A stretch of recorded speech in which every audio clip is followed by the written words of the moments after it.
Namaste friends. There has been a continuous effort to get maximum output from internal combustion engine. The output from engine can be increased by increasing the input to the engine. Input to engine is thermal energy that we get by converting the chemical energy possessed by fuel through combustion. This means input and therefore output depends upon the amount of fuel that is burnt. Combustion is a chemical reaction. The other reactant which is necessary for this reaction is oxygen. For the reaction to be complete, the two reactants are required to be in proportionate quantity. Therefore, particular amount of fuel and particular volume of oxygen is needed for proper and complete combustion. In case of engines, we use air as source of oxygen. Therefore, a particular volume of air is required for complete combustion. This makes essential that engine is provided air and fuel both, and that too in proper proportion. This means that we have to increase the quantity of fuel as well as amount of air for increasing the input to the engine. To achieve this, we have to increase the volume of cylinder. This will make cylinder bigger in size, as it has to handle air at high pressure during compression, and after the compression stroke it should be capable of withstanding high pressure. This will make engine bulky and unsuitable. In an engine known as naturally aspirated engine, the air enters at atmospheric pressure. Bends in pipe that act as passage of air, valve throat and ventures used reduce the pressure of air below atmosphere. This reduces the density of air. This means that more air is required to compensate it. Therefore, naturally aspirated engines require higher volume of air. We can solve this problem by increasing the density of air. This can be achieved by increasing the pressure of air above atmospheric pressure. Another fact is that high temperature also reduces the density. Cooling the air that is going to engine can increase the density. Therefore, reducing the temperature of air before it enters the engine can increase the output from the engine. Compressed air is supplied to engine as solution to above problems. This can be done in two ways. One is using a supercharger that can supply compressed air to the engine. Supercharger gets input from engine. Output from the engine is used to operate the supercharger. An arrangement of compressor acting as supercharger is shown in this block diagram. Fresh air enters in the inlet of compressor shown on left hand side of diagram. Its outlet is connected to intake manifold of engine. Compressed air moves to intake manifold of engine that provides air supply to individual cylinder of engine. Engine crankshaft is connected to compressor through drive as shown in the diagram. This makes possible operation of compressor using output from engine. The output from engine is shared in this case. Other method is using a turbocharger. Turbocharger also provides compressed air. Compressor here is driven by turbine. Thermal energy possessed by exhaust gases is used to run the turbine. This makes possible the utilization of thermal energy possessed by exhaust gases that would have been wasted otherwise. Turbine connected to compressor providing compressed air to engine has been shown in the following diagram. Turbine on right hand side is connected to the exhaust manifold of engine. A coupled shaft transfers the rotary motion of shaft from turbine to compressor. Compressor has fresh air intake as shown. Compressed air is supplied to intake manifold of engine. Exhaust gases from engine are used to run the turbine. Therefore, the output from engine is not shared as in case of supercharging. Rather, thermal energy possessed by exhaust gases is utilized. Otherwise, this energy would have been wasted. As we have seen, superchargers are mechanically driven. These can be divided into two categories. One are air displacement type. Here, fixed volume of air is trapped between lobes or vanes. Rotary movement of lobes or vanes occurs. This makes possible the movement of air entering from inlet towards outlet. The space goes on decreasing, therefore compression of trapped air occurs. Such machines are better known as blowers. The other category is compressors. Let us try to understand them in details. First we talk about blowers. These are lobe blower, vane blower and centrifugal blower. Lobe blower.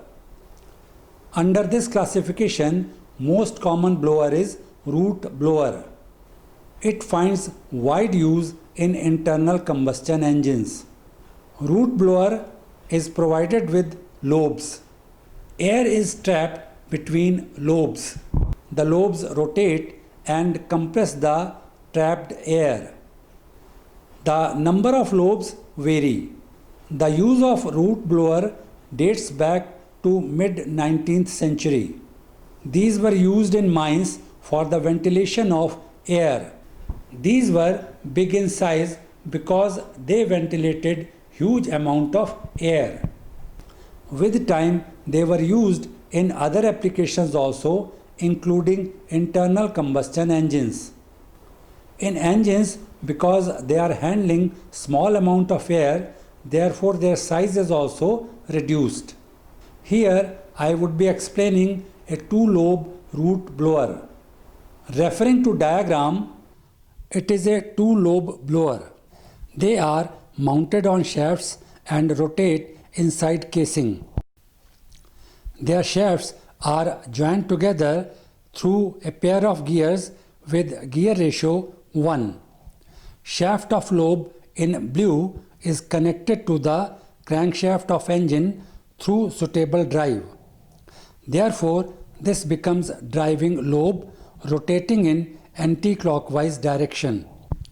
As the gear ratio between the shafts of lobes is 1, the other shaft and lobe shown in red rotates with same speed in clockwise direction. Air enters from upper side. Let us consider driven lobe shown in red. Air is trapped between casing wall and lobe. As lobe moves, the space goes on increasing. This allows more air to come in. This continues till the intake port is closed by the lobe. The trapped air rotates with lobe. The space goes on decreasing, compressing the air.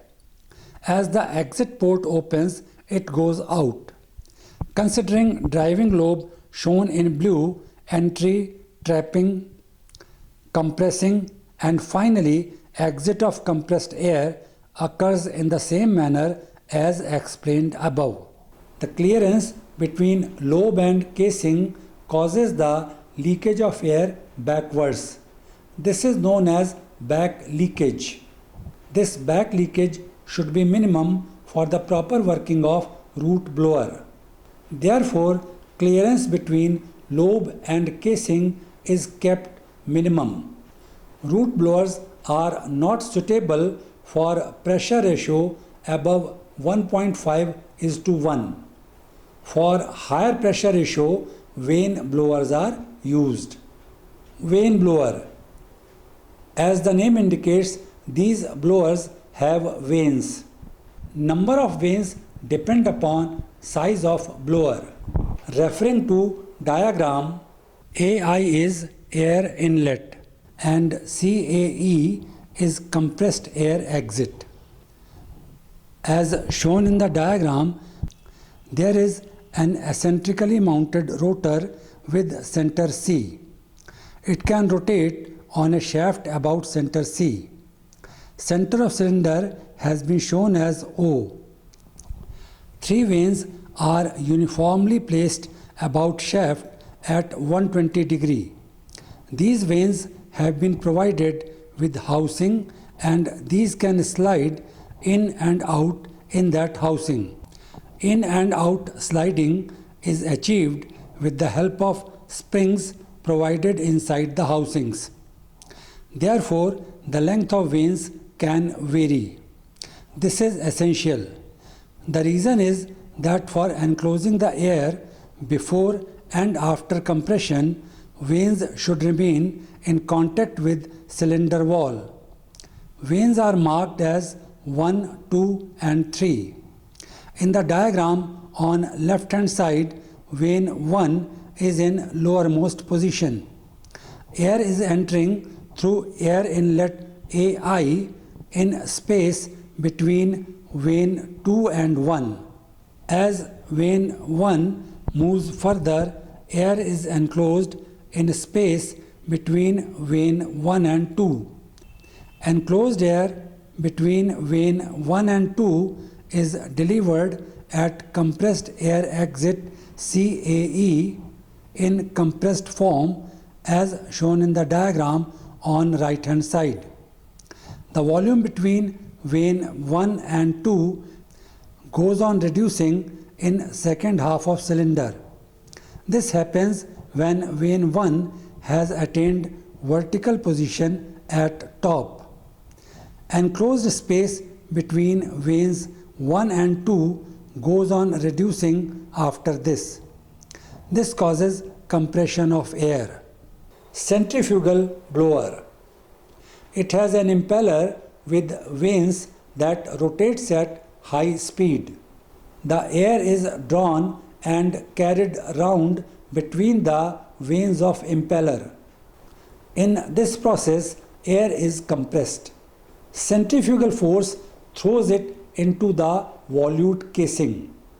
Volute casing is connected with inlet manifold of engine. Compressed air through intake manifold is supplied to different cylinders of engine. Referring to diagram that shows two views of centrifugal blower. One on left hand side is sectioned elevation to show the inner details. The view on right hand side is side view. As can be seen in elevation, an impeller is mounted on shaft. The impeller has got curved blades uniformly placed. These are 6 in number. Impeller rotates at high speed in anti-clockwise direction as indicated in the elevation. The housing has outlet for the air. Air enters through the inlet at the center as can be seen in side view. It rotates along with impeller at high speed. It goes out at the top of blower in compressed form. Compressor. They have two meshing helical screws known as rotors. One is driving and other is driven rotor. Referring to diagram, there are two views, elevation and side view. Third view on left hand side presents section view showing screw profile of male rotor. Male rotor is driving rotor. The spiral on this rotor is left-handed.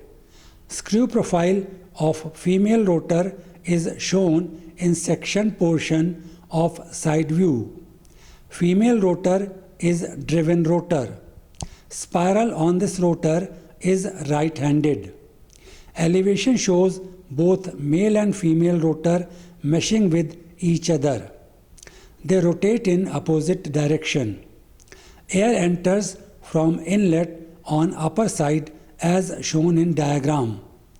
It enters in space between the spiral grooves on female and meshing lobes on the male rotor. Entry of air occurs continuously in one after the other space that is available due to turning of screws. Lobe that begins to uncover the port also begins to withdraw from its groove. This increases the space between meshing pair that allows the entry of air at atmospheric pressure. With rotation, air is carried around by grooves in female rotor until leading edge covers inlet port. Rotation continues and with it trapped air is progressively compressed and is displaced towards the end of casing. At the end of casing, trailing edge of groove uncovers outlet port from where compressed air comes out as shown in the diagram. Next, it is delivered to intake manifold of engine through intercooler. The screw compressors can be dry type or oil based.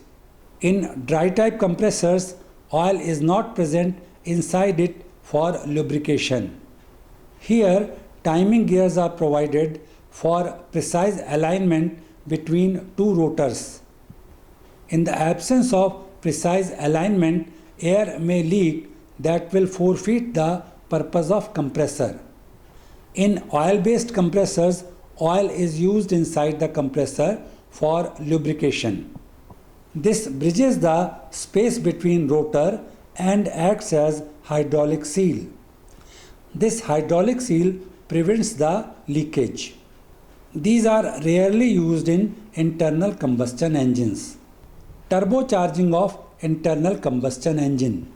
As we have seen in supercharging, it is beneficial to provide compressed air for combustion in an engine. In supercharging, output from the engine is used to operate the supercharger. In IC engines, exhaust carries hot gases to atmosphere. This way, thermal energy possessed by hot gases is lost. This thermal energy can be utilized to run the compressor. This also makes possible the use of thermal energy in a better manner. In turbocharger, we use gas turbine. It is provided input in the form of thermal energy that we get from the outgoing hot gases. The output is available in the form of mechanical energy as rotation of shaft. This shaft is coupled with input shaft of compressor. Fresh air is allowed to go in the compressor that comes out in compressed form. Then it is fed to the intake manifold of engine. As the temperature of compressed air increases, an intercooler is provided to reduce it. The following diagram presents the schematic view of turbocharging of IC engine. Compressor on left hand side is connected to intake manifold of engine through intercooler. It is a rotary compressor. Fresh air enters the compressor as shown. It comes out of it in compressed form. There is rise in temperature during compression. Compressed air is passed through an intercooler. Intercooler has inlet and outlet for coolant as shown. Coolant reduces the temperature of compressed air.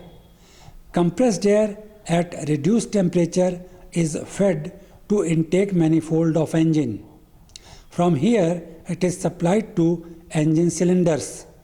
On right hand side there is exhaust manifold. Exhaust gases at high temperature are fed to the turbine as shown.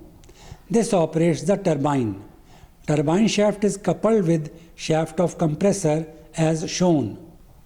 This makes the compressor to operate and compression of incoming fresh air occurs. The intercooler used may be air to water cooling type or air to air cooling type. Air to water cooling systems give better rate of heat transfer. It uses water from coolant system of engine. At low engine speed, the cooling may not be that effective. This is because the cooling water itself may attain high temperature.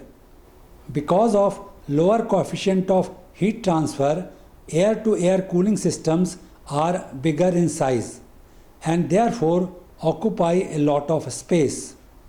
An independent closed circuit water system in front of engine radiator is beneficial. The reason is that there is no internal fouling. However, it is bulky and costly.